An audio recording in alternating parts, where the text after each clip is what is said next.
Thank you, Deputy Speaker, and I rise to speak in support of this motion moved by my friend and colleague, the member for Hasluck. As we approach the 80th anniversary of the nuclear bombings of Hiroshima and Nagasaki, we must reflect on the widespread devastation that saw more than 200,000 people killed in the explosions and subsequent fires, including around 38,000 children. Many more succumbed to injuries, burns and radiation sickness in the months and years that followed. The bombings also caused significant psychological trauma and long-term health problems, including increased cancer rates for survivors and their dependents. The immeasurable harm and enduring legacy of these inhumane bombings will continue to be felt for generations to come. Let us also remember that those affected by nuclear bomb testing throughout the world, especially in our Pacific region and right here in Australia, where the effect of the black mist fallout at Maralinga and Emu Field continues to still have devastating impacts for veterans, their descendants and First Nations communities to this day.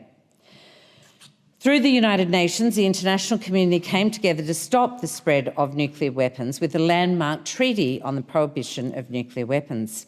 It was the Labor Prime Minister Gough Whitlam in 1973 who proudly ratified the Non-Proliferation Treaty and committed Australia to a world without nuclear weapons. The Non-Proliferation Treaty remains to this day the cornerstone of international efforts towards this goal. Australia is also party to and was instrumental in creating the Comprehensive Nuclear Test Ban Treaty, the South Pacific Nuclear Free Zone Treaty, the Treaty of Rarotonga, and continues to lead on the international push for a fissile material cut-off treaty. Australia shares the ambition of the Treaty on the Prohibition of Nuclear Weapons goal of a world free from nuclear weapons, and the Albanese Labor government has renewed Australia's role in working constructively with international partners on practical and realistic pathways towards nuclear disarmament and non-proliferation. I must also commend my hometown of Newcastle. The city of Newcastle was first declared a nuclear-free zone in June 1982 by Australia's first female Lord Mayor, the late Labor Lord Mayor, Joy Cummings. I want to acknowledge the long-standing work of two very important community groups in my electorate, the Hunter Peace Group and the Newcastle Christians for Peace, who will be hosting important commemorations to mark the 80 years since the devastating nuclear bombings of Hiroshima and Nagasaki. I want to thank them for organising these commemorations and for their tireless advocacy for peace. As a lifelong supporter of nuclear disarmament, I will continue to do everything I can to support Australia in continuing to lead the way in promoting non-proliferation and disarmament efforts through existing and emerging international legal architecture. I am proud to be a member of a government that has reaffirmed Australia's deep commitment to working towards a world without nuclear weapons. The catastrophic humanitarian consequences of the bombings of Hiroshima and Nagasaki must never happen again.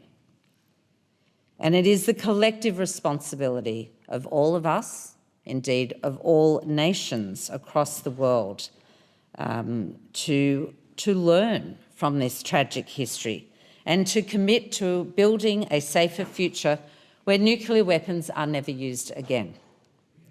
Australia must continue to work with our international partners to strengthen the global non-proliferation regime and promote diplomatic solutions for resolving nuclear-related concerns and dispute. No one for one moment thinks this is easy work, but it is incumbent on all of us here to ensure a future that is safe for everyone on this planet.